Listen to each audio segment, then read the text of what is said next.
What's up, everybody? Jack here. I haven't been making very many videos, guys, and I apologize for that. I've actually been traveling in the United States, and this is the second of 3 weeks. So I'm about to return into Nicaragua, and I'm really excited. This has been a really, really good trip. Um, I think this is the first time I've really gotten to take advantage of the lifestyle that I've had because I've had this like freedom to kind of be anywhere and I'm not rich, but I can save up and I can go places and see my friends even when they're still busy. I can literally just change to their exact schedule and spend time with anybody who I want to, right? And one of the things I want to make sure is that I am actually reaching out to people because I think a lot of us struggle with loneliness essentially no matter what we do. We feel lonely sometimes. And one of the things I've realized about people is we all tend to want others to reach out to us more and we don't reach out enough. So I want to be a person who is reaching out and spending more time with the people in my life, not a person who is hoping that other people will do that for me, right? And I'm in a very unique position to be able to do that in this current lifestyle.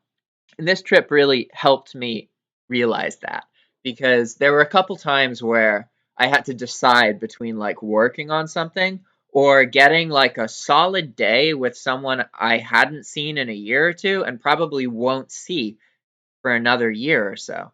And there were 3 or 4 different people that I had these really great connections with, and I learned so much about what they're going through by just giving them the time of day. And that's something that I sometimes struggle to do in my personal life. Even though I have so much free time, I'm often hard to keep still, and I'm not giving people the time of day to just see how they're doing. And it was a really great experience for me. But that's all. Now we're back into the schedule of doing these calls every week. I skipped the last one. So how you guys doing? What's up, Rita? And how you doing? Feedback. Introduce yourselves. Hi, I'm Rita, and I'm Dog Sitter Life on YouTube and also now on Instagram, although I don't post there yet. And yeah, I'm one of Jack's consulting clients, and between the calls, I call every couple weeks and consult with Jack for a half hour. And between that and these meetings, I'm making some progress in my life.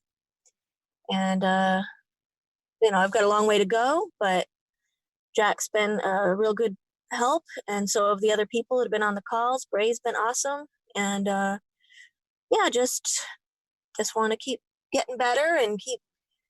Uh, well, I won't go on and on, but I could. But that's who I am. You're welcome to. Like basically, if there's 3 people or 4 people in the call, then we have to be a bit more prompt. But it's just you and me now. Feedback left. I think Oh, it was because maybe he didn't know it was a live stream.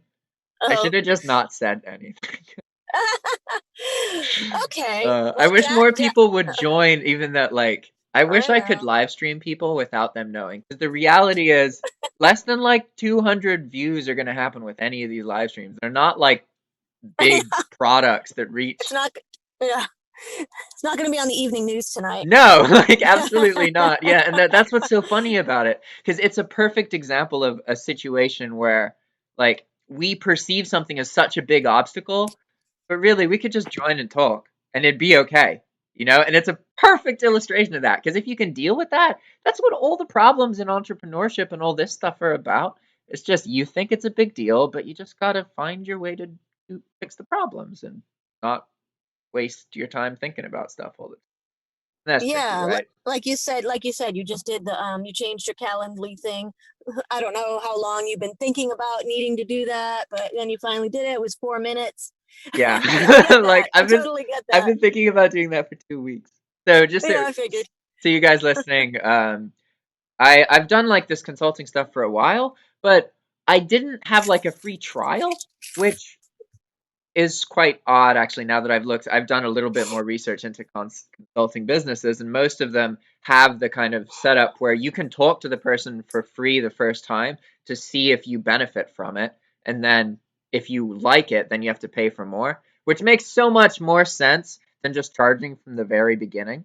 Um, it's like there's this fundamental part of my consultation income stream that I didn't even know I wasn't doing, and then I was aware that I wasn't doing it, but I didn't fix it. And as Rita said, it literally took me 4 minutes to fix. So I guarantee I have spent more worry and concern thinking about the fact that I hadn't fixed it yet.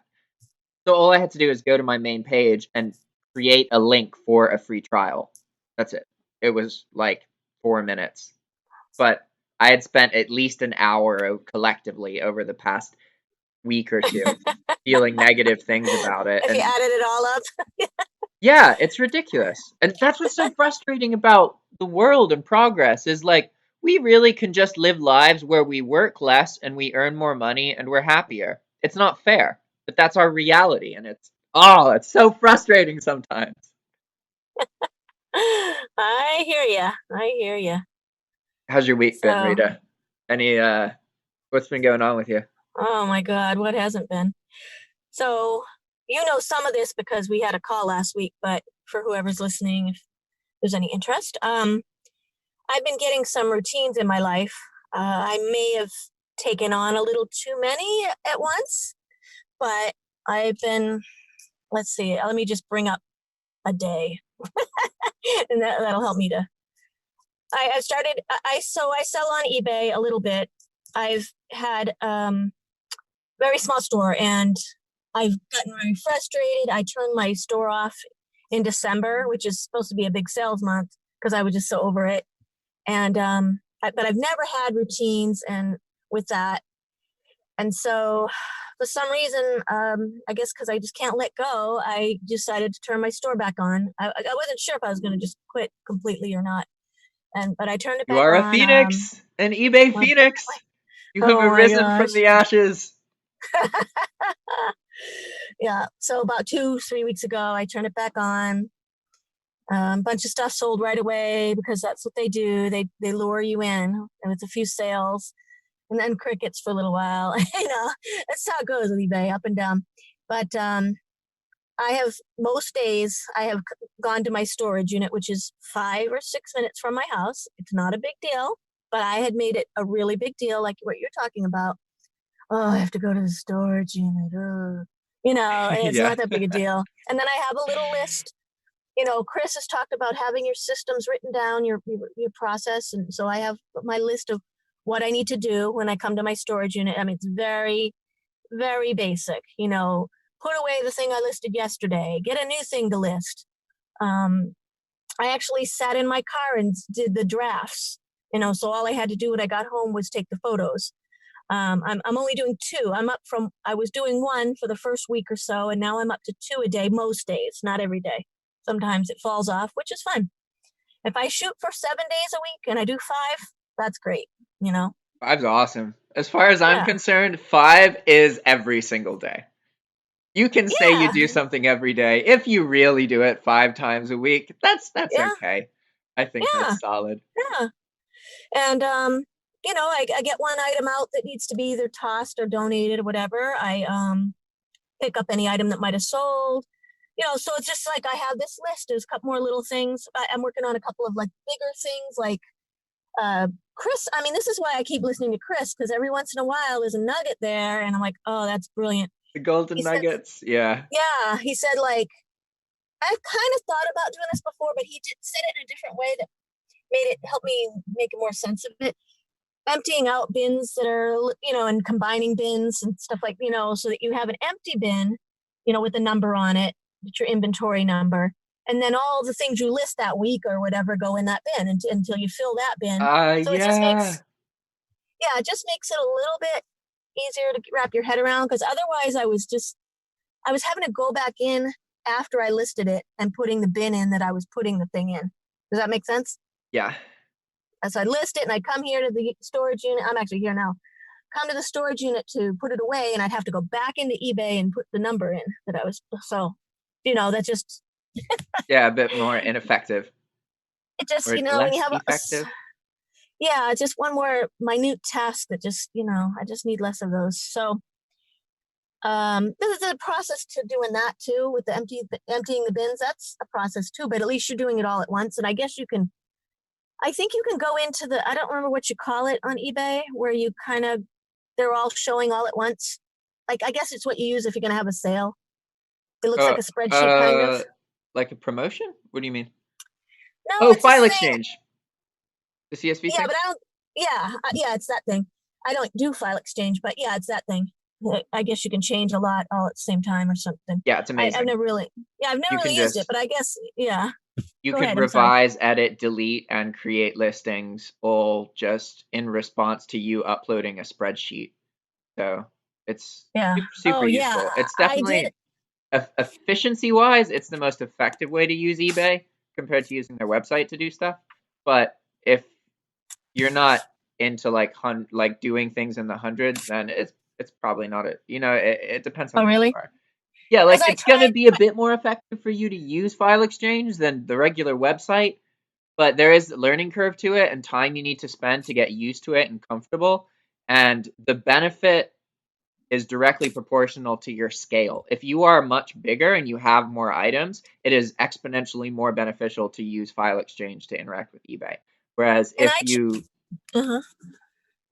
if you have less items, then it's not as beneficial, but it's always more effective. You should learn how to do I it, like really. it. No, I tried and I never, I think it's because I had the Chromebook or whatever. That may be a consult call for me to do with you. Maybe you can walk me through getting it set up because I got lost and I couldn't find anything on YouTube that helped me. So Yeah, I'm not, eBay certain things I'm not sellers that good at. in general are don't really like to use File Exchange, and I think I'm not really sure why, to be honest. It's not that user friendly. Yeah, it I'm doesn't pretty, seem to be, but really, like, say that you want to change the price of an item, you you put it's three things you do in a spreadsheet. You just put the item ID, and then you put a number. It's like five or whatever, and that's the code. That's the tricky part because you have to know what the codes and numbers are.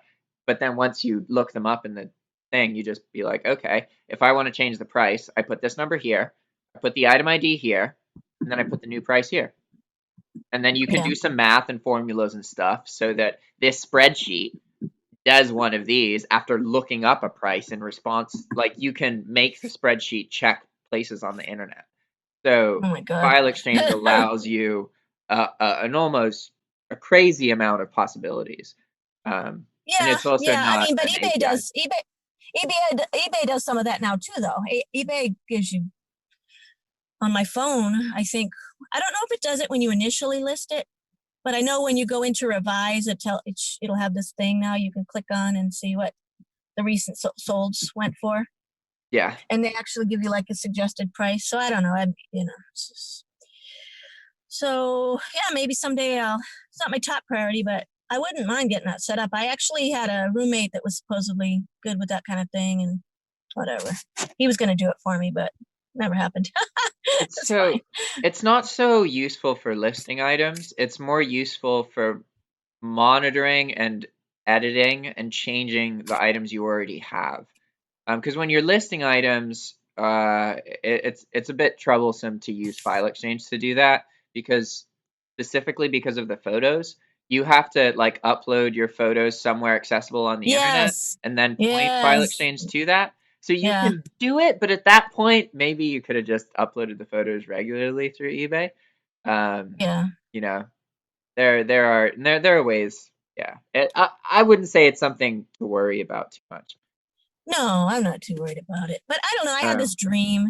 I had this dream that like it would all that I could have an Excel sheet or whatever like that with that stuff.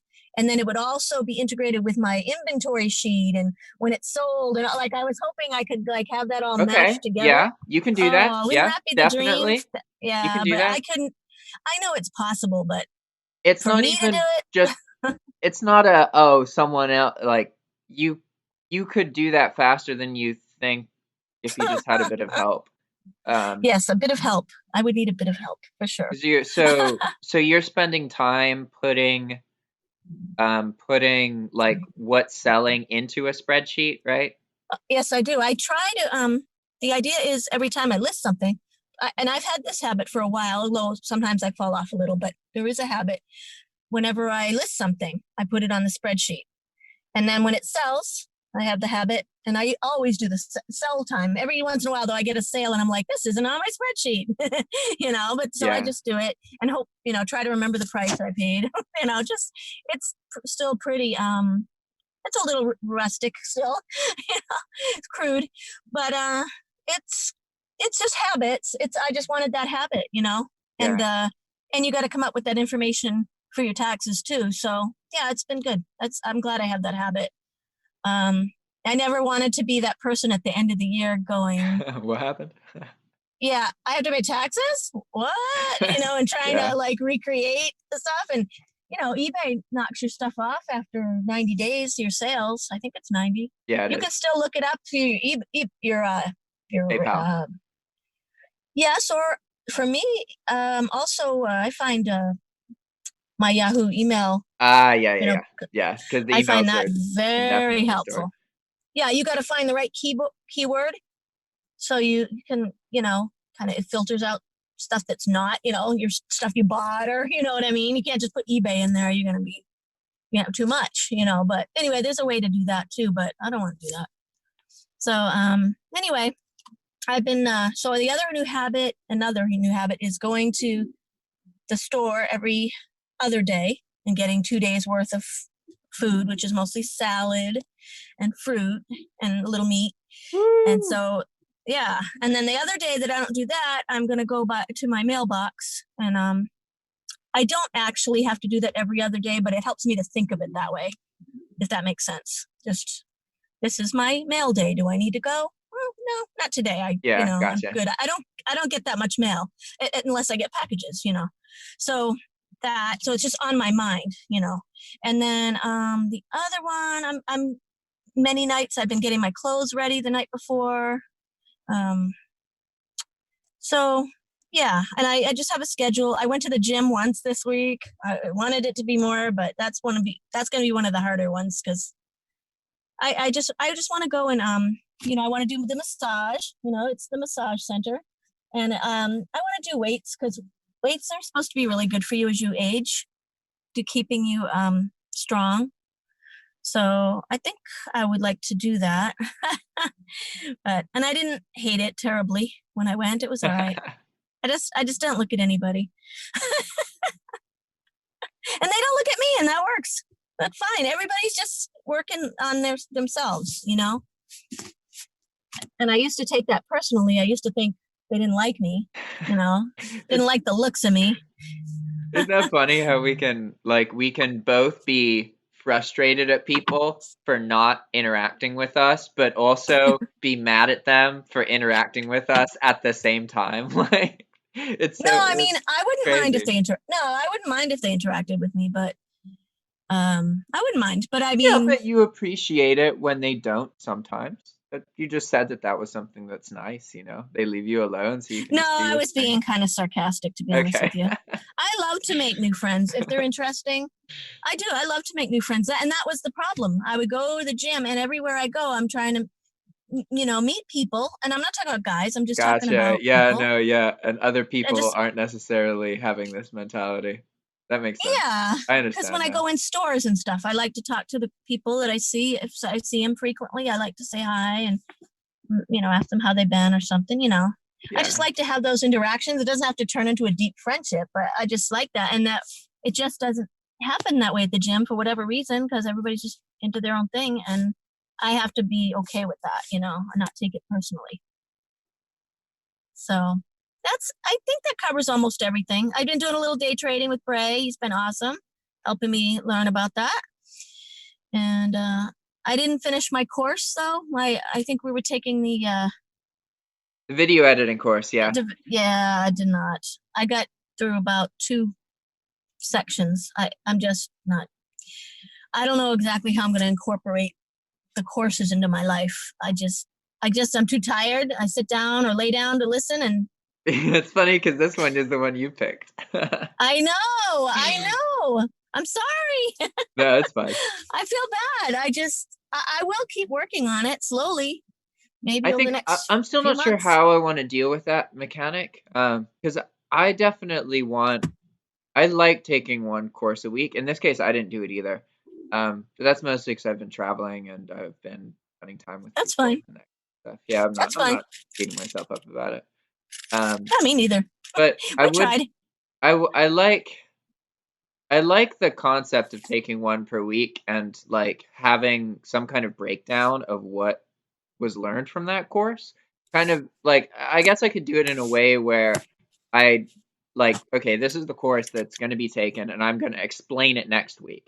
So other members of the group could like say that they want to learn about something, but they don't want to put the time into it. They could be like, oh, we can learn about this course, and then I'll take the course over the week, and then I'll summarize it, and we can talk about it. And if they Oh took the yeah. course, that's cool. Maybe that would be a better model. Um, I'm not really sure because I have an abnormal. I just spilled tea on myself. So. I have an abnormal amount of free time, so it's much easier for me to, uh, I mean, just watch like a course a week. That's something I can do even when I'm busy. Not that I always will, but it's something that has really helped my life. Like ever since I started that with the Skillshare content, um, not that I do Skillshare like teaching anymore, but because when I started on Skillshare, I started doing these months where I would take a course every day.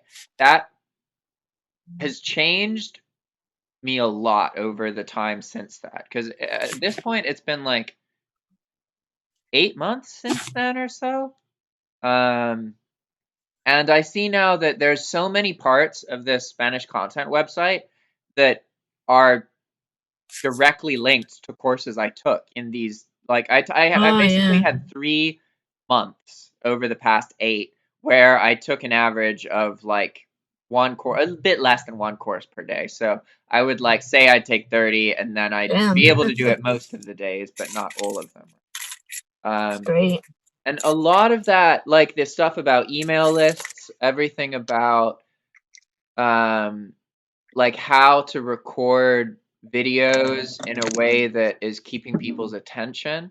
And specifically, Skillshare itself taught me a lot about that, like how long to go between before having a scene transition. All these like little tiny metrics that I just didn't Yeah. know before, but by just exposing myself to, and I wasn't even studying, like I wasn't like, oh, I'm going to make that website and I'm going to learn the things I need to do that. I was just like, okay, if I got to take a course every day, what should I, what's kind of interesting, what's kind of cool to learn about? Let's throw it all in there. A lot of them are cooking videos, right?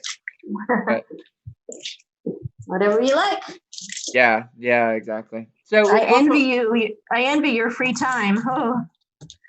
everyone can have more free time, but Oh, how? moving to Yeah. a cheaper country gives you a very unfair advantage. Yep, it's true. Well, if my daughter makes me mad, I'll come to Nicaragua for sure.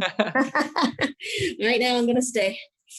Unfortunately, I mean, even if we moved to a cheaper area, it'd help a little bit, you know. Yeah, that's true. That's always an option. Difference in price from Wheeling to oh, 1 second. Oh man. Sorry, I was looking at the chat and feedback It's said okay. he preferred to be a viewer, and I don't think I responded fast enough, so I don't think Aw, he's here anymore, which is sad. aw. I love it when new people join the call. It's so nice. I feel like I screwed up now. I'm sorry if you're watching this or listening, but I don't think so because there were like 9 people earlier, and now there's 3, and he's probably not one of them. Oh, you're still here! Holy crap! You just blew my mind. See, that's what's so exciting. There's some people who like they're around, they're showing their name, they're interested. What can we like? What can we talk about? What do you want to hear about? What do you want to? You can literally just pick the subject. You don't have to be in the Zoom room. It's okay. I don't want people to feel like they have to join the Zoom room. I'm just really happy when people do join the Zoom room. Give him some time.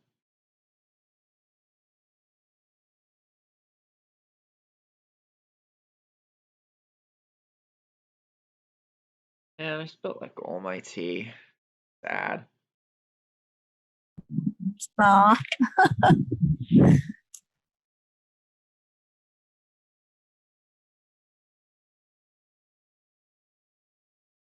I guess while we wait, I can share an experience about that I had when I got back here about glasses. These are actually not my glasses. These are my mom's glasses.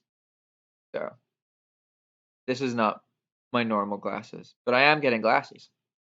So when I got back here, I had signed up for Medicare, I think it's called Medicare, Medicaid. I always get them confused. One's for seniors, one's for like poor people, essentially, right? Is that right, Rita?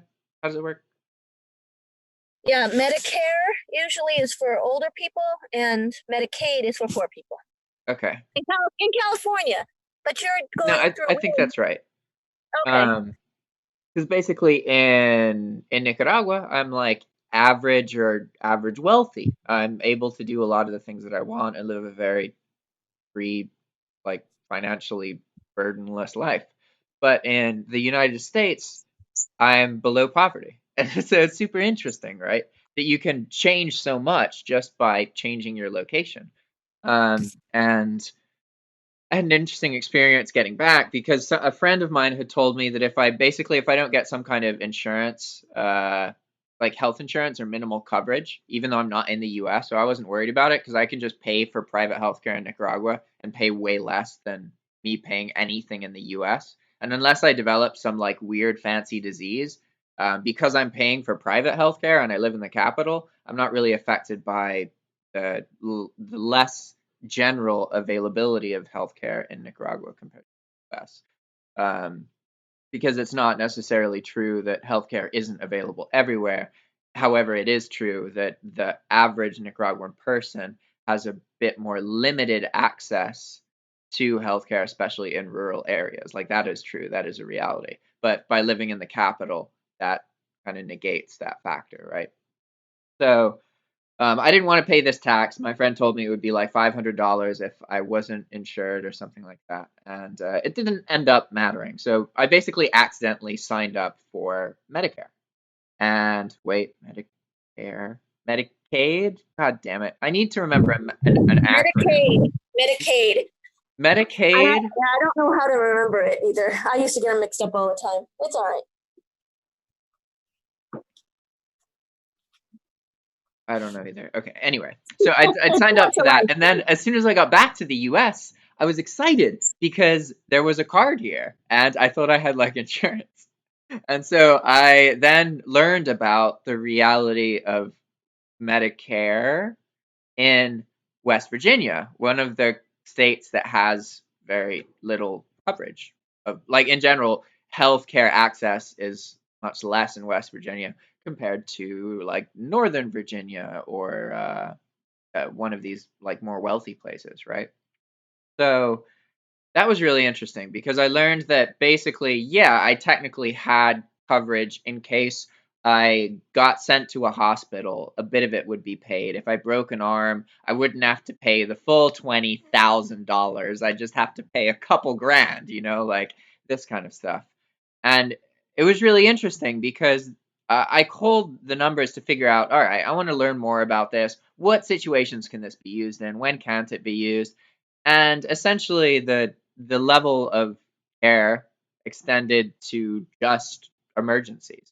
It was just basic coverage, right? So what was so crazy to me is that they specifically don't allow you to use it for preventative care, which seems so remarkably dumb to me. Like, why would you disallow poor people from getting the cheapest form of medical care that exists and the most effective? The preventative care, like preventing the problems from happening in the first place, is way cheaper. That's so crazy to me that it specifically stated we cannot, this does not help you in any way for preventative care, vision, or dental. So not, I don't care about the vision or dental thing. That's whatever. But they actually classify that. They know preventative care exists. They conceptualize it and say you can't have it, which is so bizarre to me, and it's so weird how you can be in the US and literally just change your state and your healthcare situation or your tax situation can radically change. Just like, for example, going to Virginia. you can get, say that you want to get preventative care for your sexual health. You want to get STD tested, but you haven't like done something to screw up. Like imagine you're getting into a relationship with someone and you want to make sure you're clean or right. Like this is a thing that's a healthy habit to do. So in West Virginia, I went out to do that, right? And I didn't have any reason. I was just going out to like be preventative. And I went to this clinic. They were like, "Oh, okay, well, we don't offer that. You have to go here." Went to another place. They were like, "All right, we offer that, but only on the third Thursday of every month." I was like, "Well, okay." That was irrelevant to me because I wasn't going to be in the country on that third Thursday. And also you had to prove a bunch of stuff that I couldn't prove, so that was again irrelevant.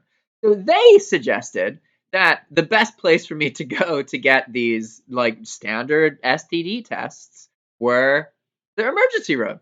So I go to the ER, and then I go in and I'm talking to the doctor at this point. And to understand how the ER works, as soon as you're through that door, you've signed and they've said your name and you're there, you're paying for that. It doesn't matter what happens. It doesn't matter if you just get turned around right there, right? So then the doctor proceeds to say, "All right, what's going on?" And I was like, "Hey, I'm trying to get some preventative tests, yada yada yada yada." I didn't even say preventative actually. I was just like, "I want to get STD tests." And then he was like, "Why?"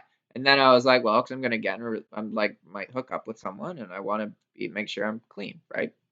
Why people get tested, isn't it?" And he was like, "So nothing happened?" And I was like, "No." And he was like, "Well, unfortunately, because you said nothing happened, I'm unable to give you all 5 of these standard STD tests. We can only give you 3. We cannot test you for AIDS and like gonorrhea or something like that." It was like AIDS and a more minor STD one that they couldn't test me for, even though I was paying, like, well, paying. They literally could not test me for it. And then I was like, that's ridiculous. Why am I even here if you can't test me for everything? I can't just get like half of the tests, like what's the point? And you're better off just going somewhere else, right? And he was like, "Look, if you had come in here and you had said that you had gotten drunk and had sex with a hooker last night, then I could test you for AIDS. But because nothing has happened to make us think that there is a chance of one of these STDs, we cannot give you this test." And then this wasn't for a free test either, right? So I walk out here with these 3 of the 5 tests, and the bill for that experience was $680. I laugh about this because I did not pay that bill and I'm okay with it. I've just accepted that bill's gonna exist until I've used $680 as not much money. So so remarkable, right? Compare Yeah, it's that, crazy. compare that experience to what I then did, which is go to Virginia, go to Google, type Planned Parenthood, go to Planned Parenthood, not even make an appointment, pay $100 without insurance, get tested for everything.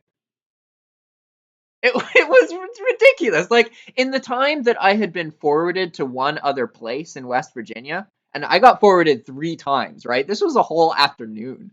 In the time that half of that like forwarding event had happened, I'd already gotten tested in Virginia. It was like boom, just completely different experience. So I thought that was a funny.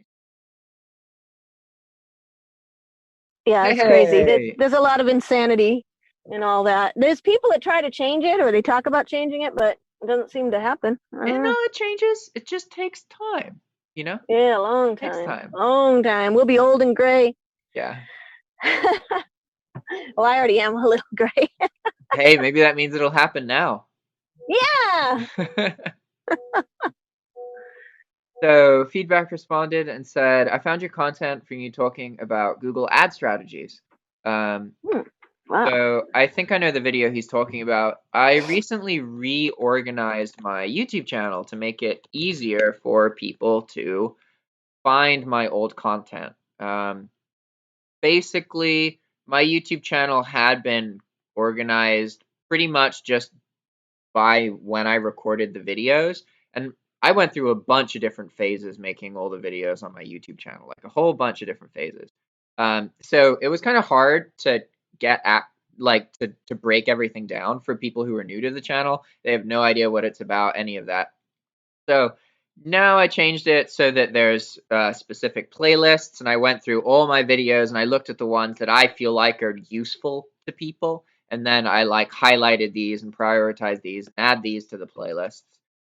So we have a section about tutorials. We have like some emotional stuff. This is about like stuff that will make you feel. That's the point of it, is to make you like to connect with you. If you feel that you're not motivated or you feel like depressed, then this kind of content's made specifically for dealing with that and getting through it. What's really interesting as a YouTuber is that this kind of content, people don't like, overall most people don't want to see this kind of content, but for the people who it is relevant to, it often is really really relevant to. And I don't want to ever be in a position where like I'm not reaching out and talking to these people because I want to like attract the attention of a bigger wider audience. I want to be able to do both of those things, right? I don't want to ever kind of forget about that. So I'll probably always do these kind of videos where I'm just like being really emotional talking into a video. However, that's also because I think that at some point AI are going to be able to watch videos and reconstruct people's personalities and shit. And I think it would be super cool to have thousands of hours of video footage from multiple different emotional stances, because it Oh, increases that chance of that's like my that's worst something that's already nightmare. happening. You're looking forward to that. That's so funny. To me, Yeah, that's like the worst thing ever. that would be so cool. Oh my God. Like imagine you could just make a video game where it's just a really like charismatic, positive person talking to you. And you can ask them questions and talk about your insecurities and fears. And it's just like, don't worry about that. You can do this. Just work on this thing. Don't forget about this service that just launched yesterday that you don't know about because you're a human, but I'm the internet. That'd be awesome. Oh my God. You're funny. Yeah, no, I don't worry, Rita. Most of the world feels the way you do. Like I know. I'm regularly like, why do you guys care about your data? What is wrong? I don't get it. And everyone's like, what the fuck's wrong with you, Jack? So it's all Some good. of us are more, we like our privacy more than others, I guess. I don't know why. I No, think that's some of right. us think we Human. still have privacy to lose. I got distracted, went on a tangent there. Other videos on the YouTube channel, Nicaragua content. This is all about like my life living in a foreign country. As Rita mentioned earlier, it makes things way easier. You effectively like triple the money you earn by moving to a country where the cost of living is really low. And in my case, I was able to do that, and I met a bunch of really cool people. I have a bunch of great friends there, and I feel at home in Nicaragua. That's not something most people can do. You can't just pick up your life, go to a foreign country, and expect that everything is going to work out. There's going to be hardship, and it's going to be intense, but that's kind of what an adventure is, right? So I would argue that a lot of millennials would benefit a lot from just saying bye-bye to everything for now and going to some random country where they don't even speak the language and just trying to make it work there for a bit. But you need some kind of income online. That's like the fundamental part of being able to put yourself into that experience. So anyway, I was originally showing how the YouTube channel had been reorganized now, so it's easier to find the different kinds of content. So there's a video here somewhere about Google AdSense. And that is the video that it seems Feedback Gaming watched. So I want to figure out how we can be useful by sharing more information about Google AdSense. Um,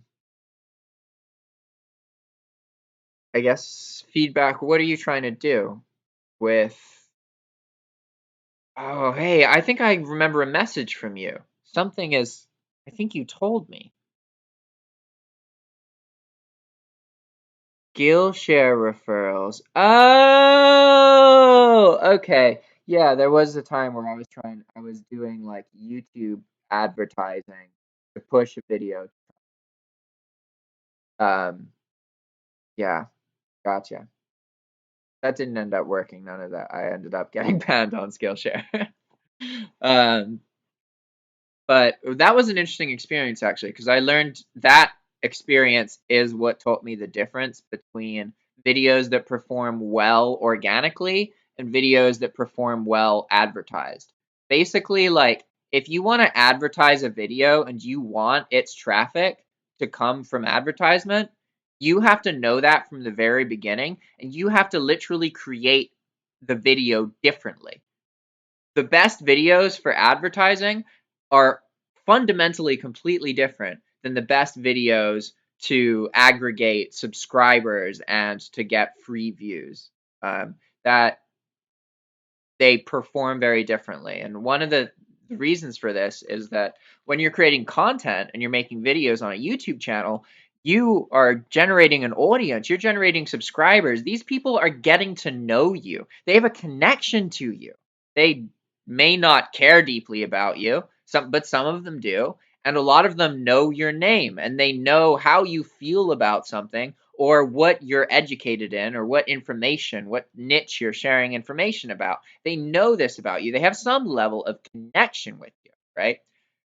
Compare that to advertising when you are literally just forcing your video in front of random people based on demographical data. You're trying to predict whether you have a product that's relevant to them, but at the same time, they have no idea who you are. They don't give a crap about you.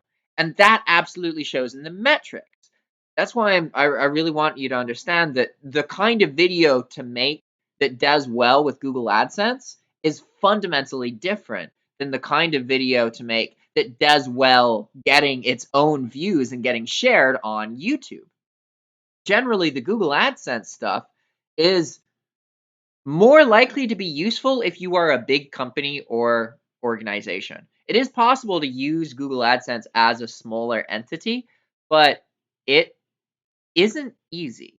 Whereas publishing videos on YouTube and getting the growth organically without paying for it, that is something that almost is easier for people who aren't big companies. Um, so what I wish I could know how to like a specific problem to be useful for.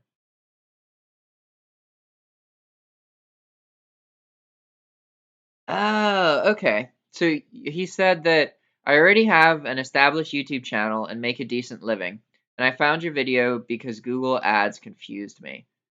Gotcha. I really need to do more videos about Google AdSense. It really is confusing. Like okay, for those of you watching, look at this. You want to see this? You want to see what Google AdSense looks like? The stuff we're talking about here? I just got to sign in. All right, first off, here's the home page. And for some reason, it's always some kind of crazy link. Like I sometimes will just go to googleads.com, but I'm always intimidated by that. There's all these metrics and stuff. It's really hard to understand everything that's going on. Like one of the reasons for that is because this is showing like all the different campaigns that I have. What's a campaign? What is that, right? Okay, there's just two of these. All right, but what if I change this and it's all existing? What are all these things? What's a campaign? And how come when I click on this, I can see more information, but now I can't see the other stuff? Where are the other videos? Like, why is the video there? But then when I go to the overview, how do I know which campaign has what video? Like, don't worry. I completely understand. Google AdSense is really intimidating. And even once you're not intimidated by it, it's really freaking confusing just because there's so many different places to do stuff. And there's so many different things you can change. There's so many different variables you can look at. And it's even more complicated. Facebook marketing, I've heard, is even more complicated because you can go even deeper with Facebook marketing. Like you can, like on Google AdSense, as far as I know, you can pick demographical data based on like age. You can target based on like household income.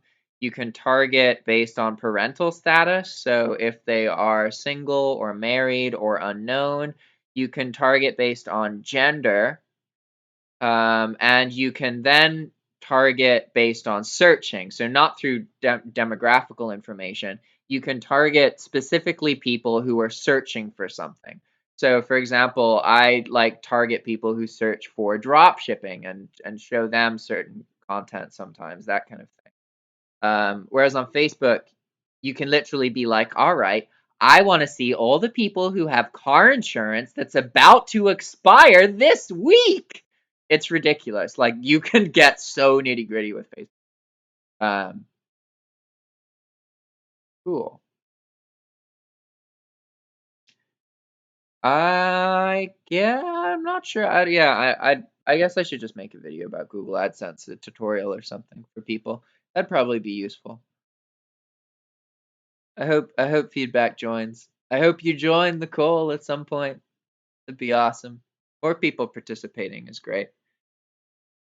I guess we can set up our tasks. Rita?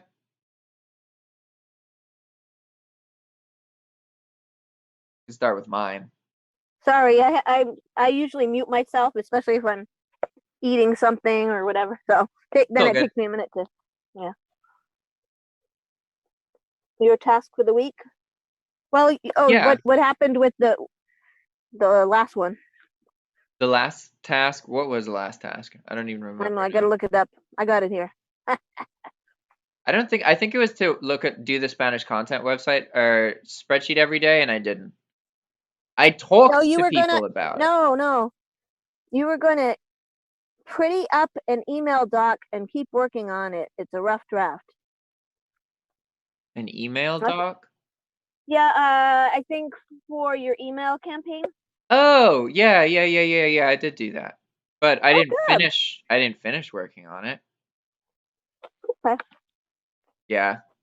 I've had an interesting relationship with that recently because I can't escape that website. And I'm not trying to escape it, but when I look out the window when I'm on the bus, I'm thinking about it. When I get people ask me what's going on in my life and I start talking about it, I have to shut up because I don't want to bore I get too excited and into it. And it's really Mm. I'm sure that I'm not going to be as diligent as I could perfectly be, but it really does seem like I've found something that I feel really fulfilled about that has the potential to help a lot of people who aren't normally thought about, a group of people who this information almost always isn't shared to, and also financially change my financial circumstance. Because right now in the U.S., I'm poor. It doesn't matter what I do in the U.S. But in Nicaragua, I have all of my bills are covered by work I did in the past. But say that I want to get a fancy tattoo or spend $300 on changing something in the house. I have to save up to do that. And I want to be in a position where I can I have a large amount of money available, and I've paid all of my random debts from the past off. And at the moment, I have an amazing lifestyle, but I still have these debts and stuff, and they don't really affect me anymore, especially because the debt collectors can't even like get in contact with me. I haven't heard a collection call in over 9 months. It's amazing. I love it. Yeah, and yeah, so that's just been comforting, so to speak, that even though I haven't been working on the email list as much as I want to, and the email list is just one component of this whole project, right? I it's still inside of me. I'm still thinking about it every day, and this is the same circumstance that made the drop shipping course, which was the original course that kind of changed my life. I don't know I realize I say I don't know how to explain it, and then I try and explain it, and then why do I even say I don't know how to? That's an irrelevant tangent. I was I feel like it's the same. When I was making the dropshipping course, there wasn't a part of me that was like, oh, maybe this isn't gonna work. I wasn't expecting it to make a load of money or get me rich, but I knew there are people who I am communicating with, I'm already connected with, who already know me, who have these problems, and I have answers for these problems. And I just knew that I just had to put those together because I could see both of them, so to speak. And that feeling isn't true for any of the other courses that I made. I was always fighting this feeling of like, yeah, this is kind of useful, but I don't really have a direct. I didn't have that really strong that like faith basically.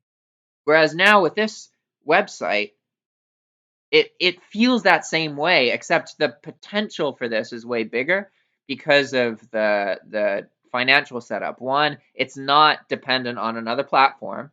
This isn't something that I can just get banned from. It's something that I can doesn't rely on an existing audience that relies on like using circumstances of advertising in Nicaragua that I could just restart if something happened, if the website gets taken down or whatever. I can make a new one and apply it and improve it. I don't have to worry about getting banned from a platform. And also, it's a monthly payment model, whereas my Udemy course has given me monthly income, even though it's only a one-time payment. If every single one of my paid Udemy students was paying me $10 a month, I'd be earning 10 to 20 grand a month passively. Like it's a completely different world, right? So I'm Yeah. really excited about yeah, exactly. See, this is what happens. I start talking about it, and then I get like it wakes me up. I'm like, whoa, what is this? Anyway, That's great. feedback No, joined. That is that's awesome. wonderful. Who joined what? Feedback joined. He's in the Hello, call I'm now. back. Yo. Hello. I didn't realize what I was getting myself in for. I didn't realize I was actually joining, like, participating in like a radio show. I thought I was going to be a viewer joining this. That's why I jumped Dude, out. you have a great voice, man. Oh, What thank a nice you. voice you have. Sounds like like a radio voice. Have you been told that before? No, fully no. He's got a good voice. I'm so It, glad you're here.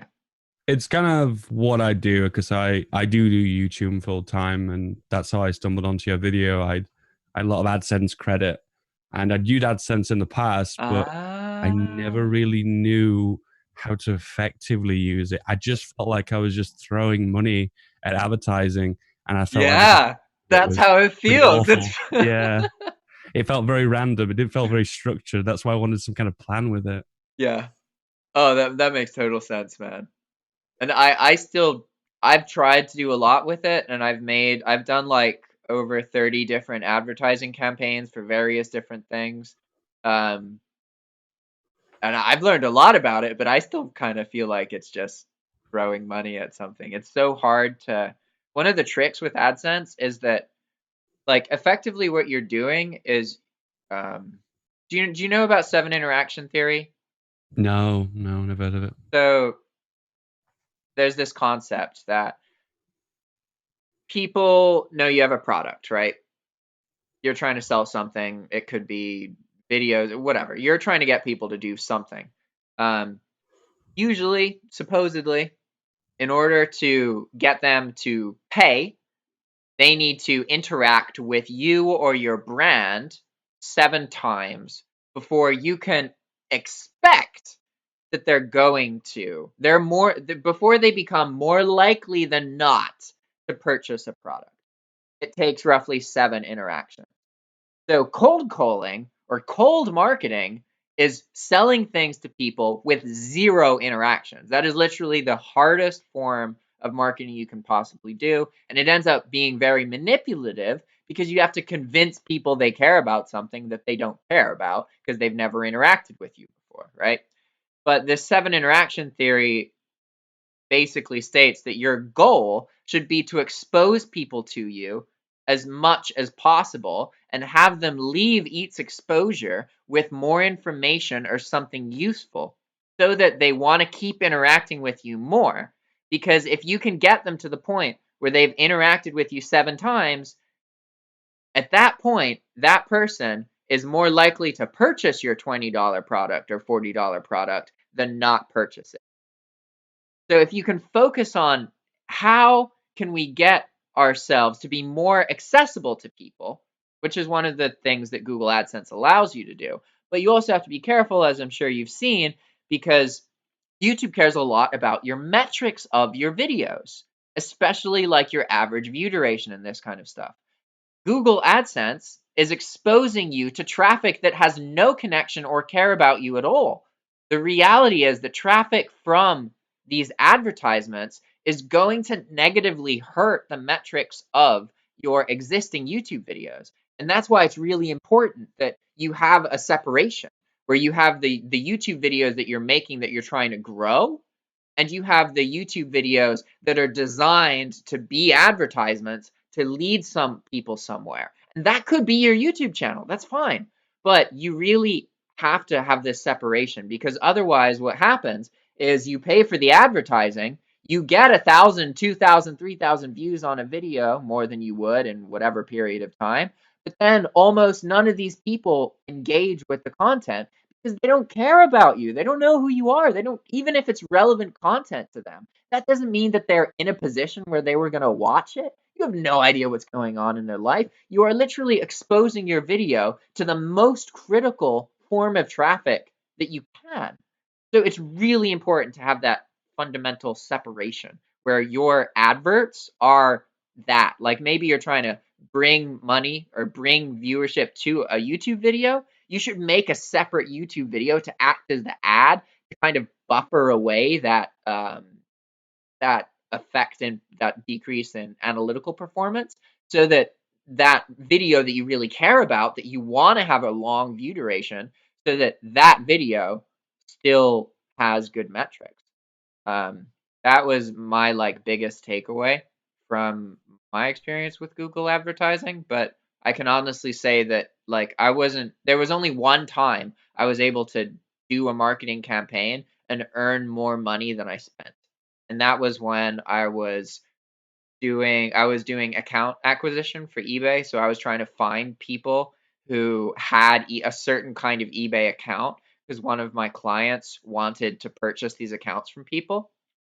And so I ran an advertising campaign specifically to people in the drop shipping niche who a lot of, or not, I'm not going to say a lot or most or anything, but people who are aware and educated about drop shipping sometimes or frequently know my name. They've seen me somewhere, they've seen a video, they at least have a vague familiarity with me. So I found that in this specific campaign, because I was marketing, I was pushing this ad to people who were more likely to already know I existed. That was by far the most successful campaign out of those 30 or 34 different campaigns that I run. Every other one, it was either I lost money or it was really hard to tell if the monthly money was worth it, because sometimes you put like $100 in a month into advertising, and that maybe increases the interactions that you get with a couple people, but then they don't actually follow through and become a purchaser until later on. How do you track that? You know, it's really hard. And that's why people with a budget for marketing tend to do better. If you're trying to market, especially with Google AdSense or Facebook, and you're thinking, okay, I'm going to spend $100 to make $100, you're probably going to get frustrated and give up. Whereas if you look at it with the mentality of, okay, I'm going to spend $100 a month on marketing, then after a year, maybe you're way closer to being able to actually be earning more than you're spending. But it very much is an investment, and it's a very long-term investment. A lot of people get really frustrated because they think you can just drop a campaign and then make money from it instantly. And it doesn't appear to work that way. I'm pretty happy understanding that I'm probably going to make a loss within the short term, understanding that if I get more brand penetration and eventually more market share, that those returns will come back triple, even tenfold. And I think that's the issue. I don't have issue with brand penetration. I have issue with kind of like overall market share. Okay. Can you tell us more about your YouTube channel and like what your product is, or your monetized product?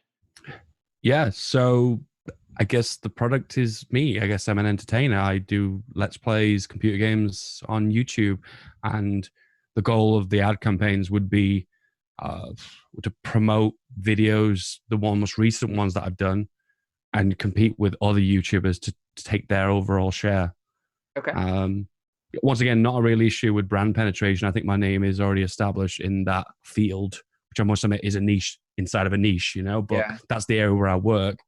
And Yeah, it would be to take more of that overall share to get overall more views to generate more ad revenue specifically on my YouTube channel. So at the moment, is ad revenue the main way that you earn money from YouTube? Yes. Okay. That's something I strongly consider you to think more about. In general, this is just my opinion, but in general, I believe that ad revenue on YouTube is one of the lesser effective ways to monetize your YouTube channel. Basically, if you can create a digital product that you own, an intellectual product that teaches something, for example, imagine a video game. Like I play World of Warcraft, right? And there's certain things in World of Warcraft that people want to learn, right? They want to learn how to solo tribute runs and these random things. And you can Yeah. create information products teaching people like, okay, if you want to do the maximum rating potential, you can. Here's the process you need to follow. And even if these products are pretty short, like 20 minutes, 30 minutes, you're going to find that this is a far more effective way to monetize your YouTube channel. Like, in order to really gain loads of money from ad revenue, you need to get videos that get in the hundreds of thousands of views regularly. And if you have your own digital product that sells for $10 to $30, something like that, something that isn't crazy expensive, it is ludicrously like, imagine a scenario where you are earning like $500-600, or let's say $1,000 a month from Google AdSense. The potential that you could be earning from your product is like quadruple or 10 times that much money. It's a far more effective way to get money based on the traffic. The trick is you have to figure out what can you make that's relevant to the people who are watching your YouTube channel. You have to ask yourself, what problems do these people have that you can answer, that you can create a product that is an answer. Um, and that part's tricky, especially with video gaming content, just because, as you mentioned, video gaming content is one of the most competitive things. The idea of streaming and being paid, and that's your job, that is probably one of the top dream jobs in the US in like current generations, and I'm sure in other countries as well. You know, in places like Korea, that's not even like dream job thing. Like it's part of, like, for Koreans, video game competitions is what football is for people in the United States, right? So this stuff is all happening all over the place, and it's hard to get that market penetration like you're talking about and get like noticed. It's tricky for sure. I think I've definitely got my foot in the door enough to where I make a decent living. I can do it full time. I guess my objective from here on in is just usually obviously capturing more market share and then building on top of what I already have. So I feel like the hardest part for me has already been done. Yeah, if you're in the habit, you've been doing this stuff regularly, you're absolutely right. You're past the hardest part. Is that this is real. I doubt you have a disbelief. Like, you're not thinking, oh, YouTubers can't make money. I don't believe that. Like, do you think that? No. Yeah, right, No. exactly. No. But most people do. And that's the hardest part, is getting yourself out of that mentality and into the mentality where, you can see that, hey, that not only is this possible, but if I apply the right strategies and I keep learning and I keep trying new things, I will do it. That's refreshing. I'm glad that you feel like you're in that position. That's really cool. I would love to live abroad. I live in the UK and I'm kind of like dependent on my health service in the UK. It's weird you're talking about, was it Medicare or Medicaid? Oh, yeah, yeah. So I feel incredibly dependent on the NHS. So I'd love to be able to live abroad and be able to cut back on the budgets. Yeah, you might want to look at, have you looked much into like Thailand or a place like that? No. I've never really dived that deep. I've just established the fact that I feel like I've got incredibly good, and I don't feel like I'm good at any better when it comes down to healthcare. Yeah, a lot of, yeah, I mean, we could get into healthcare. So, do you know much about the American healthcare system? If you can even call it a system. For the most part. So, for the frame of this, what I'm about to share, all you need to understand is it's really expensive, and there are insurance companies and American citizens pay monthly insurance bills so that the insurance companies can make the medical care bills affordable to the citizen. Make sense? Yeah. Okay, cool, sweet. A So completely private system. We have a system in the UK where it's divided between the two. We don't have an opt-in, but everyone's mandatory on the NHS, the state-funded system, and then you can opt into a private healthcare to, for instance, jump the queues for certain procedures. So I imagine it would be like the opt-in system for private in the UK. that makes sense.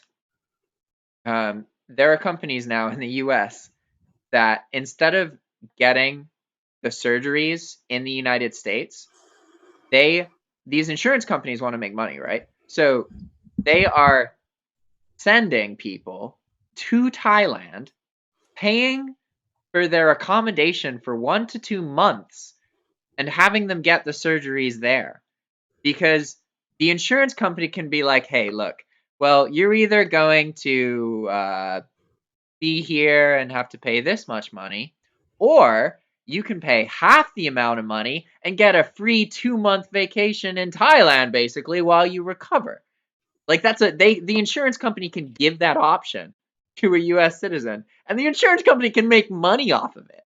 That's how inordinately inflated the pricing of the healthcare system in the US is. And I personally had similar thoughts about other countries' healthcare. I felt that, oh, like the country I'm from has really good healthcare. I'm worried about going other places. But if you have finances, then you can almost always access better healthcare in a country.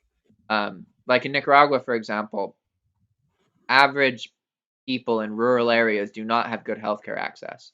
But that doesn't mean that a person with money in the capital doesn't have good healthcare access. Same thing in a place like Thailand. Like, just because in general you've heard that people don't have as much access to stuff, that doesn't mean that you, as a person who can financially afford more than these other people, can't get access to that. But I'm used to like healthcare being so incredibly expensive. My father died, and my mother went $70,000 into debt, even though he died paying these bills. My mother got cancer; she went like $30,000 into debt after that. So I've been affected by this extreme healthcare costs in the US, but I understand as someone in the UK that the concept of paying that much money for anything healthcare related is not that's not how it works, you know. Yeah, I just to clarify my perspective, my situation is I have like a long-term chronic medical condition. It's kind of how I've ended up in this specific job because working a normal traditional job was You need to have difficult your due own to schedule. yeah, exactly, yeah, and that's kind of how I've ended up where I am. And to take into account, like, because I'm dependent on the service due to the regular care that I get with it, obviously, I'd imagine even somewhere, I don't know, with a lower cost of living would probably result in a lot more than I'm currently paying now, put it that way. If I take into account Yeah. cost of living in the UK, obviously, which is pretty high from Western standards. Yeah, it definitely is. I can throw some quick numbers at you. Nicaragua and Thailand are pretty similar in cost of living. In general, Thailand is viewed as a more safer country, and also it has a huge expat community.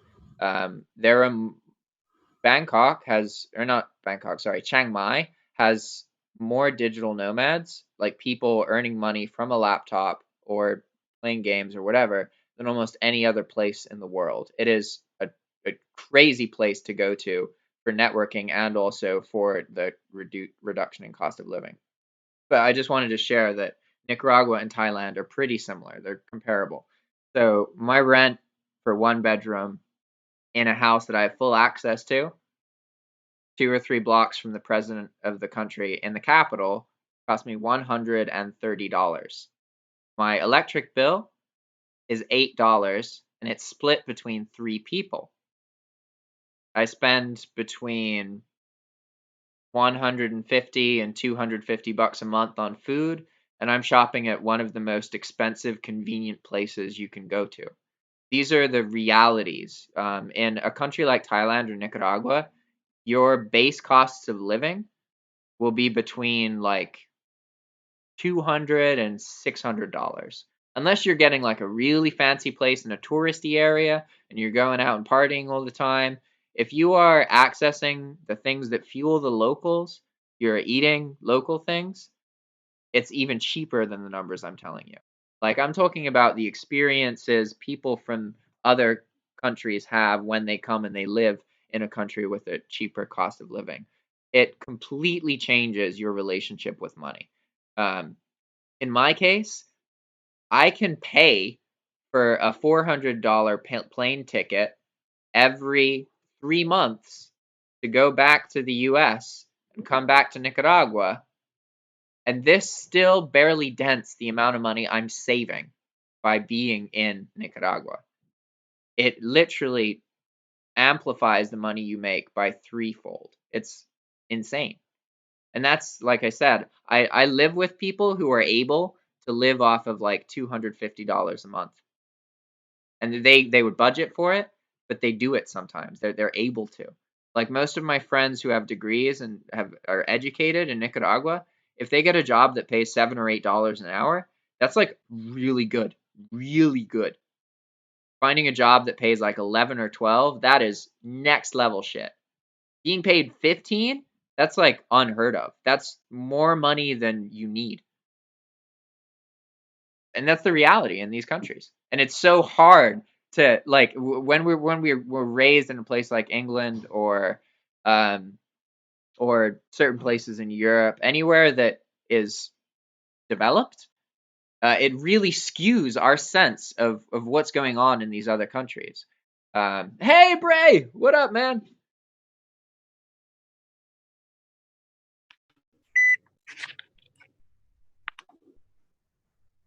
Bray made it.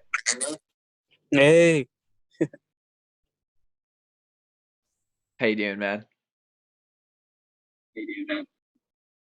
doing great, doing great. What's going on? We were chatting with Feedback. He's a YouTuber from the UK who was interested in Google AdSense, and he was learning more about that.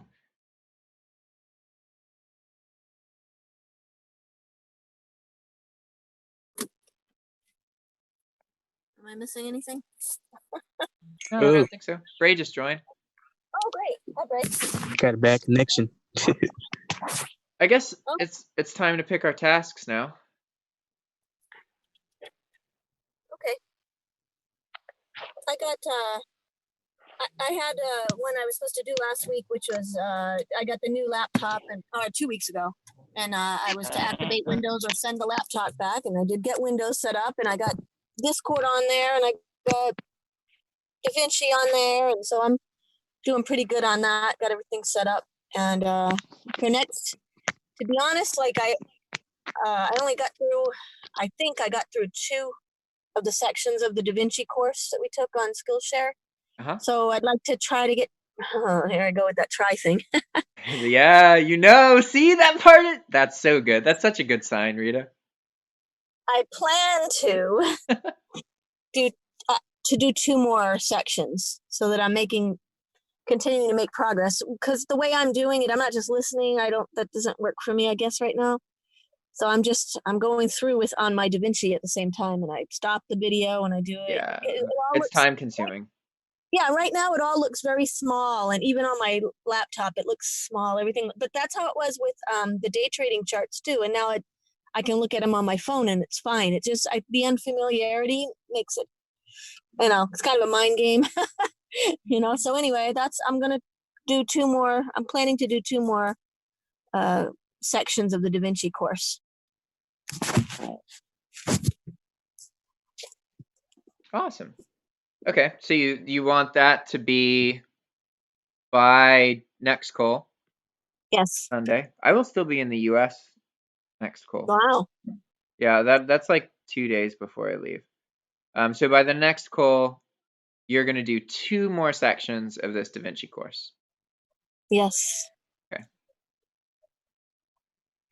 Oh, look at that. Yeah, Jack will make website pretty and add 1 new draft. I did write everything down. Oh, can I add one more thing? Yeah, of course. Not another thing. Another thing that happened this week too. Yeah. Two cool things. You know about one of them, Jack, is and I don't know if Bray knows, I can't remember. I reached out to Ray as the entrepreneur and asked him, Oh, I forgot about that.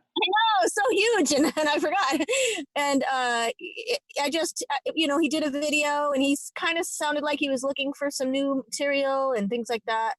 And I just reached out and said, hey, if you ever want to, learn about the dog walking and dog sitting business, just let me know. And so he did. He said, connect with me on Instagram. I didn't even have an Instagram. Well, I do, but it's not for Dog Sitter Life. So I sparked one up and sparked up an Instagram account and got with him. He got back to me. So I think it's gonna happen. I don't know if it's gonna be soon, but that's fine. I would rather That it would be be later. cool. If he does a video on his channel, wow, that'd be crazy.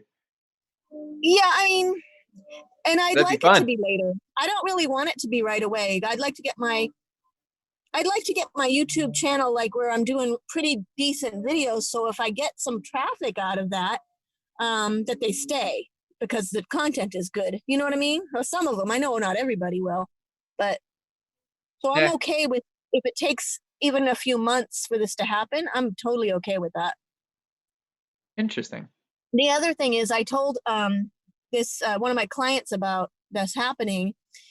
Oh no, it was actually before that. I was just talking about making videos, and he offered to loan me his $800 GoPro, and I did, and I got some nice footage. And then he put a video together for me. Hey, he gave you the Yeah. equipment and did the editing. That's great. Yeah, and it's not, the perfect video. In fact, the music he used, it's not copyright free or whatever Yeah. you call it. So I'm just gonna. I don't want to bug him about that right now. I just want to let it go. I don't, deal with that later. I think. Is that okay? You think? Yeah. Yeah. Because I don't want to just come back at him and be like, you shouldn't use that music. Oh, sorry. I thought you were talking about Reyes. Yeah, no. It doesn't really matter. It's okay. I mean, Reyes got in a problem because of it, but he's big, and so he actually got. Do you know about his history with that? He got screwed by it, by having music. Copyright strikes, right? Because he didn't use copyright-free music or whatever they call it. Well, someone specifically scammed him. Like they gave him music to use, and then he used it, and then they claimed that he didn't have permission. And so for like 2 weeks, they were getting all of his ad revenue from one of his like big viral videos. Oh my goodness. Yeah. So they literally were just like, all right, for 2 weeks, I'm earning your money. And then Reyes got it sorted, and after that it was fine. But he literally wasn't earning the money from it for a little bit of time there. Wow, that's crazy. Okay. That's crazy. Okay, I'm done. So Rita's going to finish 2 more sections in the video editing course. One note about the course is actually, Bray, Rita and I were talking about this. She said that she wasn't sure how she felt about having to do a new course every month or every week. And one of the things I suggested was that maybe we can have a kind of different model for that, where because I want to take a course every week. Maybe I won't. I'm not sure I'll be able to do it this week. I could actually. I have more time now. I'm done with most of the social interaction of this trip, but I like doing a course every week. That's a habit that doing more courses, taking more courses has helped me so much so quickly. I don't know if there's any healthier habit that I've developed over the past year, maybe the cleaning stuff, but getting in the habit of just every couple days taking a new course, even if it's just 20 minutes, it really, really helps with the whole self-employment thing. And so many things that I'm working on with the Spanish content website are linked directly to courses that I took, right? So I want to keep doing one per week, but maybe a better format, because I don't think it's realistic to expect that everyone's going to take the same course every week. But maybe what we can do is we as a group figure out, okay, what do we want to learn about? And then we identify a course, and then I will take that course. and then I will share what I learned from it and summarize it. And if someone else wants to also take the course and share in that way, the idea here is that instead of like talking about the course and how we felt about it, we are converting the information in the course and then sharing it in the live stream in a more like quick way, right? And that's something I definitely want to do because I want to, in general, be more in the habit of absorbing content and figuring out, okay, now that I'm learning these things, how can I make my own content based on learning? Say again? Wait. Maybe that was background noise. I didn't recognize that noise. It sounded like she dropped the phone Not or me. something. Okay. Not Cool. me.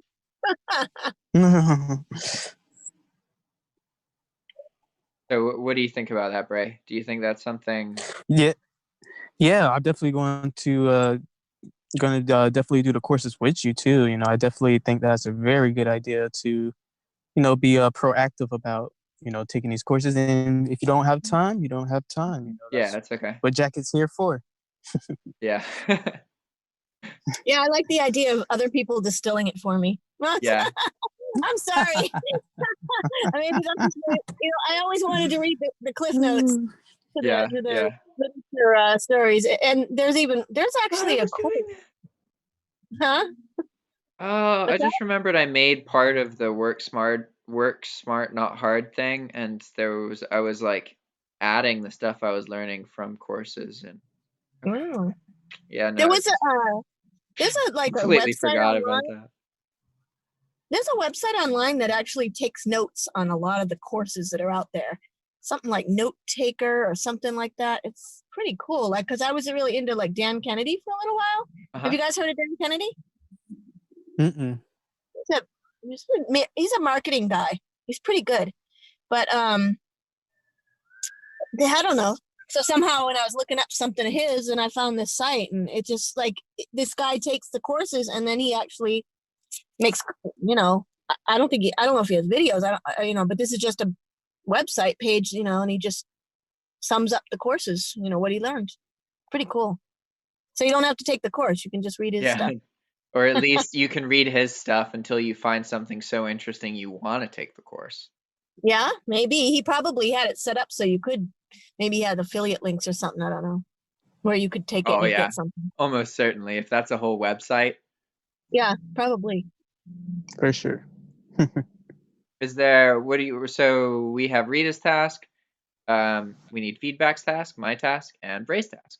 Anyone want to go? I can go too if you don't want to. Yeah. Yeah, let me get a minute. So Okay. you go ahead. Well, that means I have to figure out. I don't know.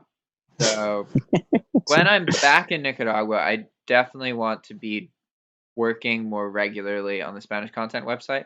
But at the moment, I understand that there's a lot of benefit to me taking time away and be traveling and spend time with my friends.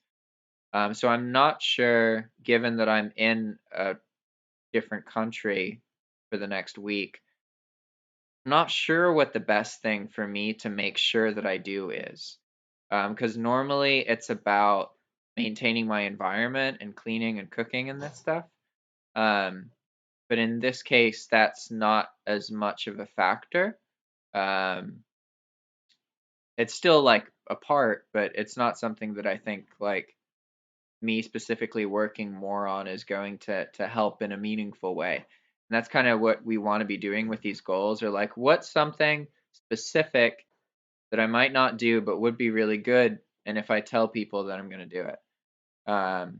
Yo, it's Duncan. What's up, man? Yo, 5 people in one call. That's crazy. Crazy times. Wow. Woohoo! I don't know. I'm not sure what. Okay, if I ask myself, what's the most important thing for me to do in my life right now? Definitely a Spanish content website. Like, absolutely. But I'm traveling right now, and I want to be away from that and relax. So how how do I do that? Like, uh, uh, This is always what happens. Like I want to work on something and then I'm like, I gotta take a break. And then I stop doing it for a bit and I'm like, oh man, I want to do it. I want to work on it. But you gotta like bottle that energy up. You gotta save it so it's consistent. Your self motivation is real. God dang, Yeah, you know. man.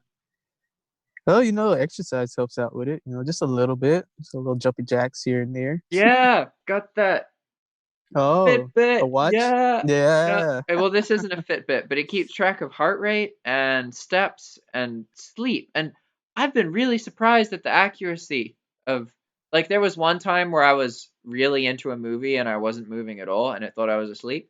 But aside from that, it like knows within 15 minutes of when I fall asleep and instantly when I wake up, which is like super useful for tracking all that because I don't have to be like, oh, how much did I sleep? I'm just like, oh, that's probably how much I slept. Okay, cool. Does anyone else know a task they want to do? Yeah. I can't think of a good one Yeah. at the moment, Yeah. but I got guess to. I'll I go gotta ahead. confidently say a good task. I think I got my task. It's gonna be a nice daily one because I got my ebook finished with the mini cannabis ebook, Nice. and so I want to get a landing page done, but I'm gonna wait a little bit on that. I'm gonna have someone on Fiverr do that. Okay. So I'm waiting on a little bit on that. So when it comes, I want to do something with my trades, have a little accountability with that because after I'm done with each trade, after I buy and sell, I want to journal my thoughts on it. And I haven't Okay. been doing that. So I want to develop the habit of doing that. So if I can do, Gotcha. because I do at least 2 trades a day. So if I could do 2 a day of that's a good way to do it. Say 2 a day Yeah, that's of each day cool. I trade. So the way that works, you do a trade and then you log the trade, but then have a comment afterwards about like, What I was yeah, thinking, that makes how sense. did I enter? Yeah. That'd be super cool to look at like a month's worth of those. Yeah, I was looking at back some of my screenshots yesterday, and I was like, God dang, man, I was looking at the wrong freaking thing. But you Wrong know that thing. now, which is amazing. Yeah, it's cool. It's cool. That's a good. So are It you is gonna cool. make this public, Bray? Are you gonna put it in the Discord chat, or are you gonna keep it private? Your journaling. I'll put it in the Discord. That's a good idea. I'll put my journal in so people can see what they need to be doing and stuff. So yeah, I'll definitely do that. That's a good idea. Yeah. You want? I can make a. I can. 1 second. Right now, I can make a text channel for Bray. Wait, can you guys make text channels, or do I have to make them? I don't know what you're talking about. She's saying like general and Oh, because Bray already has a Discord channel. Is that what you're talking Oh about? yeah, that makes more sense. For some Yeah. reason, I forgot Bray had a Discord channel. Yeah, that makes sense. Cool. Yeah, we've been using Well, it. So Bray, you he now puts have a the- section of my Discord channel that says Bray's Journal. Oh, There we cool. go. I can do it 2 spots. Wow, that's awesome. Oh, thank you, Jack. Okay, so Bray will make 2.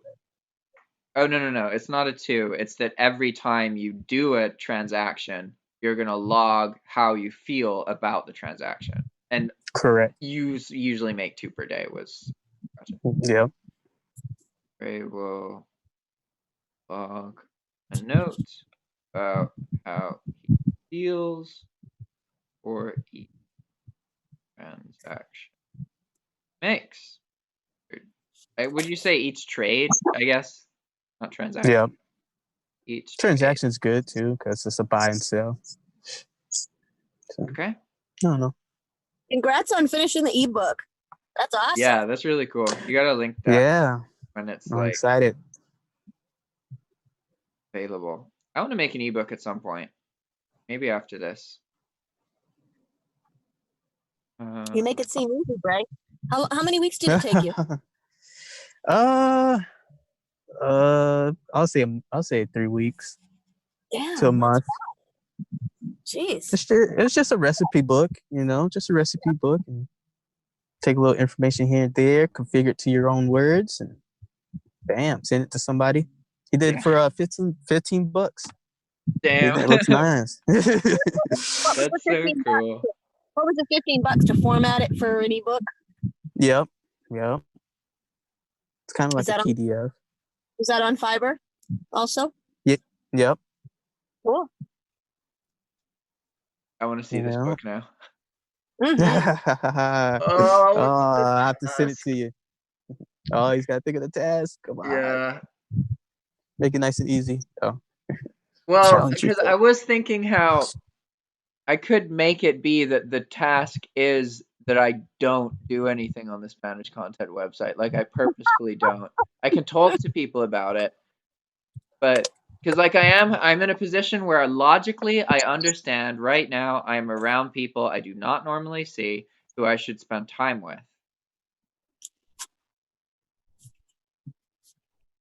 And that's what my priority is at the moment. But I also understand that the most important thing in my life is the Spanish content website, or the most important thing for me to work on is definitely that. Anything that moves that forward is super relevant. So, yeah, I'm going to go with I can't do it. For 7 days, I can't work on it. But then I what love if it. I want to? But I don't know. That's because supposedly that's the trick to being able to do something consistently is you don't wait till you don't want to do it to stop. You stop while you still want to keep going, and then you're thinking about it, and you have to hold that desire to do it into doing something else and know that you're just going to do it again later. Whoa. I know that's like some next level advanced crap, right? I don't know if that's real though. But anyway, for now, that's what we're going with. Well, yeah, I That's mean, gonna you be know, the they talk about sometimes your genius happens when you're just relaxing. yeah. You know, so you may get some amazing ideas and you just jot them down, you know, just so you don't forget them, and then you go back to what you were doing. You know, Yeah, absolutely. I bet that'll happen if you just chill, and just let life happen around you a little bit. Just take a break, mental break. I think it could be really good. I like your goal. I don't. Well, I'm struggling because I feel like there's something I can do for the Spanish content website, but that's like the point, isn't it? Like, I yeah, think you're that's on the vacation. point. You're on vacation right now. Sort of. Yeah, I guess this is vacation, isn't it? You're right. And I need to. Yeah. Okay. Yeah, I Treat it guess like it. apparently I don't like the idea that it's hard to not do. Okay, whatever. Yeah. Okay. That's my That's a task. long vacation. That's a long Move vacation. on. Okay. Duncan or feedback, do you guys want to say a task? And then next week you got to have done it, or at least talk about why you didn't do it.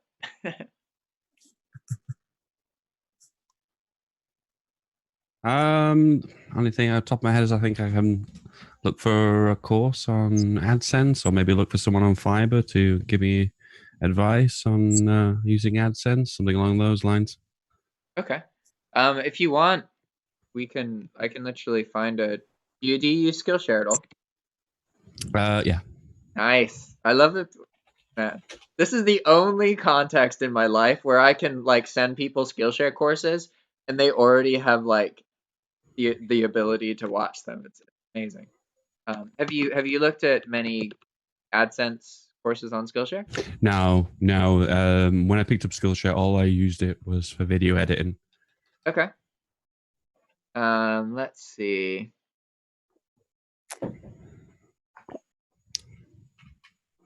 We could pick a course as the Google AdSense. That could be the course for the week. So, 1 second. Here, I'm going to share a link to the Skillshare search in chat. Are there any of these that stand out to you, like you feel more interested in? There's only like 13 results, so pretty easy to look through. For me, normally, I'm like, all right, what's between 30 minutes and an hour? Ignore everything else. But in this case, a lot of these courses are longer.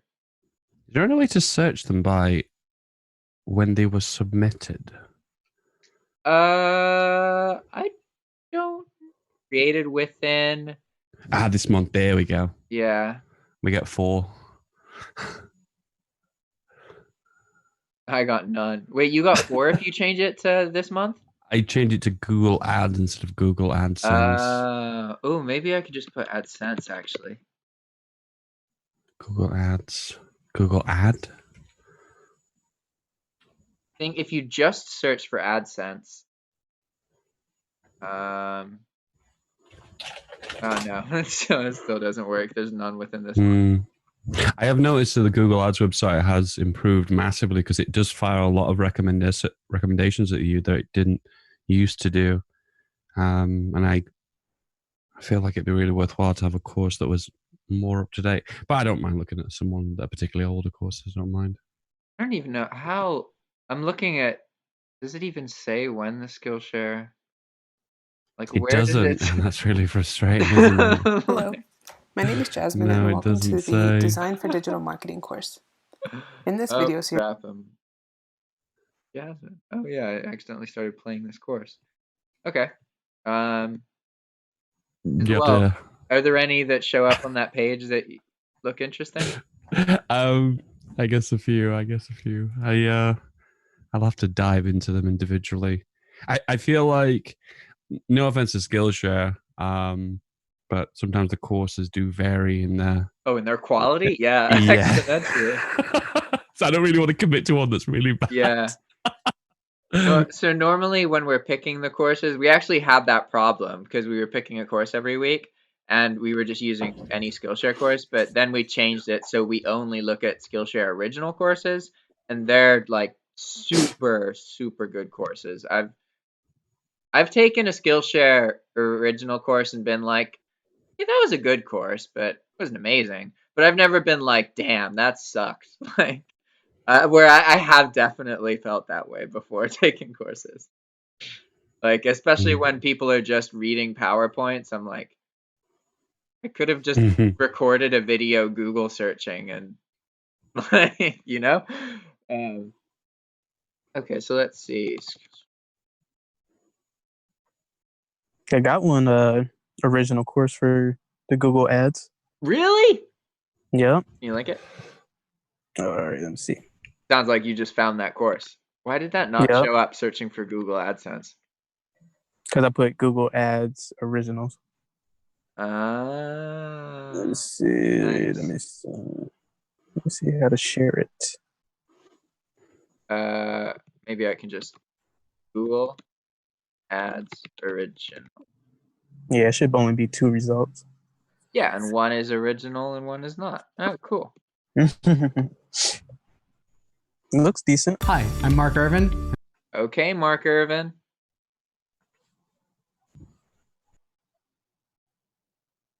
Oh, I figured out a way to see when the course was kind of published. You can look at the discussions and then see when the comments happened.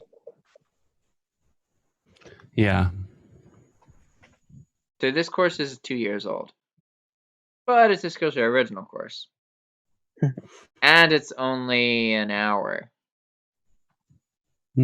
Check. I think regardless of if you decide to have this be the course you take feedback, I'm probably... Yeah. Wait, what should I call you? Should I call you feedback or something else? Either, honestly. Dave, feedback, David. I actually don't mind. Dave. Okay. Okay, cool. All right. Well, this is the course that I'm going to take over the week, and I will try and summarize what I've learned from it and what my biggest takeaways are next week. I will post, or I am posting, a link to this course in the weekly courses section in the Discord chat. So, Google AdSense marketing course for V1, 2, 3, 7. Is that how it works? 8. Math. 8. Okay. Awesome. Cool. Do you give me the link to that? I don't know. Yeah. Sorry. It's in the Zoom. I just posted it in the Discord chat as well. So if you lose it, you can go into the Discord chat, and then if you look at the channels, there's one that says weekly courses. It's the second one. It's immediately under general. Yeah, I see it. and that will show whatever course I'm working on. Anyone is welcome to take the course and then talk about it as well. And so I'll essentially ask, like, in if you're showing up regularly to these videos, I'll ask like what, like if you took the course, because then I need to know, okay, I need to give you some time to talk about how you felt. Whereas if you didn't take the course, then I need to spend time talking about what I learned so that people who are listening can learn without having to take the course, right? Do Okay. you do these regularly? Is it a Yeah. set time a day or? Yeah, right now it's once a week at 11:30 California time. It would be. I'm predominantly on Discord. If you could, whenever you do go live, you can drop an Yeah. everyone tag. Yeah, And then yeah. I I get the notice. forgot I need to do that. Yeah, I always just message in the chat, but then that doesn't actually give people notifications, does it? Unless they Yeah, it was set just a up that way. coincidence that I hopped in and I saw the link. It was like 6 Okay. months after you posted it. It was just a Yeah, that's a good coincidence. point. I can definitely do that. Okay. So then Duncan, did you want to? I think you're just listening. Have you? I don't know if you've said anything. Oh, maybe I should be looking in the live stream chat. I always forget about the live stream chat when people are talking and participating here. Okay, YouTube. Where is it?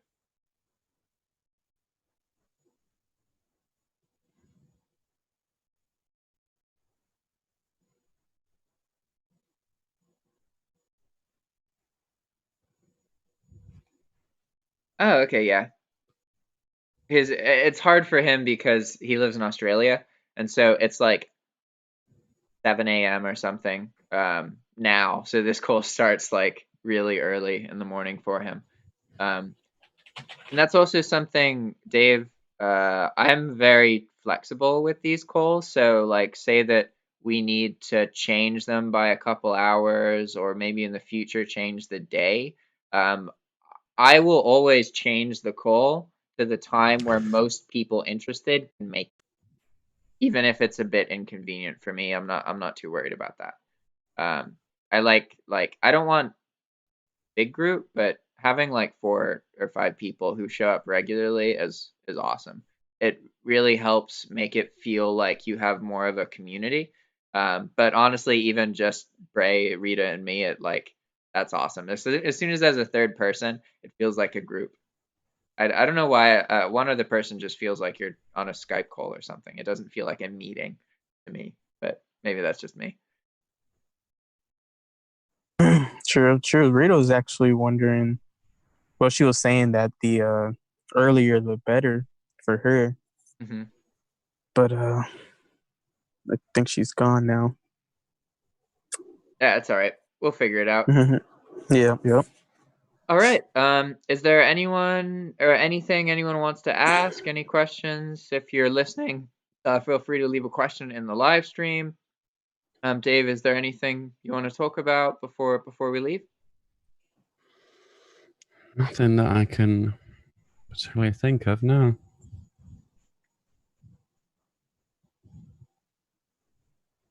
I guess Duncan's trying to talk, but we can't hear him.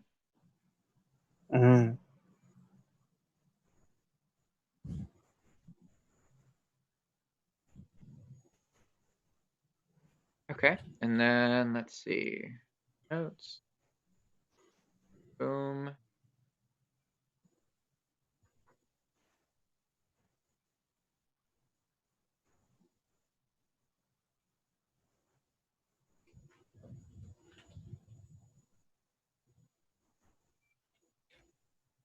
All right.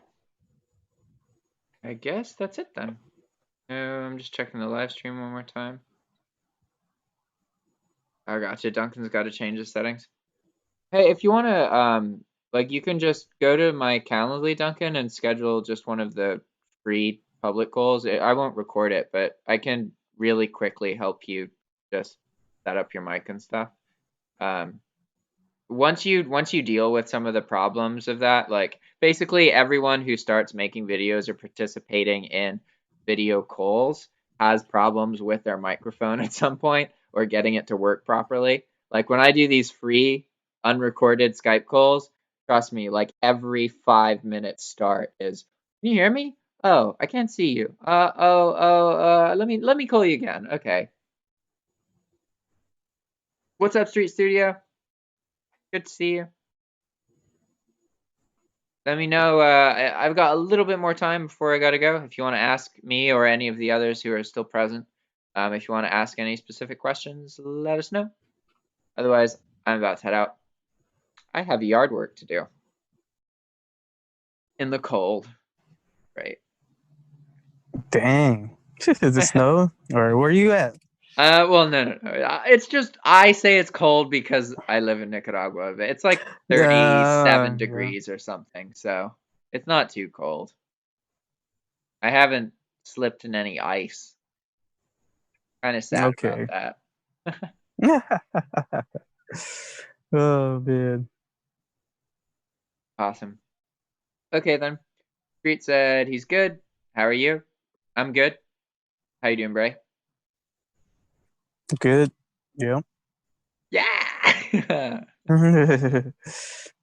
All right, guys. Best of luck. See you next week. Okay. right. Thank you. Thanks for the talk, dude. Have a good day. Ciao.